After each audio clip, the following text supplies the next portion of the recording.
जिच्या पाऊलखुणा लक्ष्मी बनून आल्या, जिच्या नावाने पतंगराव कदम यांनी शिक्षण संस्था सुरू केली, जिच्या नावाने पतंगराव कदम यांनी आपले साम्राज्य उभारले, त्या भारती यांचं निधन झालं आहे.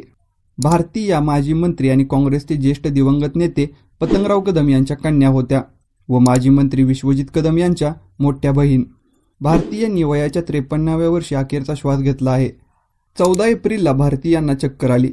त्यानंतर त्यांना तातडीने सांगलीच्या भारती हॉस्पिटलमध्ये हलवण्यात आलं. उपचारादरम्यान डॉक्टरांच्या सल्ल्यानुसार भारती यांना पुण्यातील भारती हॉस्पिटलमध्ये हलवण्यात आलं. उपचारादरम्यान त्यांची किडनी निकामी झाल्याचं स्पष्ट झालं. पतंगराव कदम यांचा कठीण काळ भारती यांनी पाहिला होता आणि या संघर्षाच्या काळात पतंगराव यांना भारती यांनी मोलाची साथ दिली होती.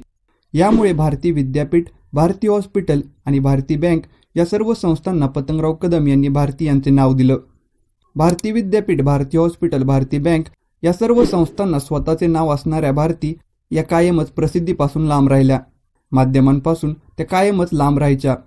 भारतीताई या महिलांसाठी अनेक कार्यक्रम आयोजित करायच्या. सामाजिक कार्यात देखील त्या अग्रेसर होत्या. भारती लाड यांच्या प्रयत्नातून भारती शुगर आणि डॉक्टर पतंगराव कदम विद्यासंकुल उभं राहिलं आहे. पतंगराव कदम यांनी भारती विद्यापीठाची सुरुवात पुण्यातील सदाशिव पेठेतील एका छोट्या खोलीतून केली होती. त्यानंतर भारती विद्यापीठ या रोपट्याचा भारती संस्थांच्या माध्यमातून एक मोठा वटवृक्ष निर्माण झाला. पतंगराव कदम यांच्यावर यशवंतराव चव्हाण, यशवंतराव मोहिते आणि वसंतदादा पाटील यांच्या विचाराचा प्रभाव होता.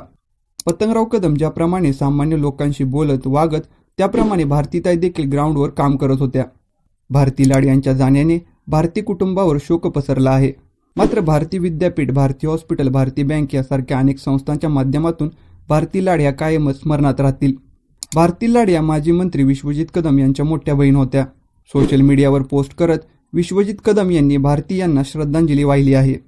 या पोस्टमध्ये विश्वजित कदम असे म्हणत आहेत की, माझी मोठी बहीण आदरणीय भारतीताई महेंद्र लाड यांचे निधन झाल्याचे वृत्त अतिशय दुःखद व वेदनादायी आहे. आजवरच्या वाटचालीत त्यांचे पाठबळ, प्रेम, स्नेह नेहमीच ऊर्जादायी राहिला आहे. त्यांच्या निधनाने कदम व लाड परिवाराची न भरून निघणारी हानी झाली आहे. त्यांच्या आत्म्यास शांती लाभो हीच ईश्वरचरणी प्रार्थना. आदरणीय ताईला भावपूर्ण श्रद्धांजली.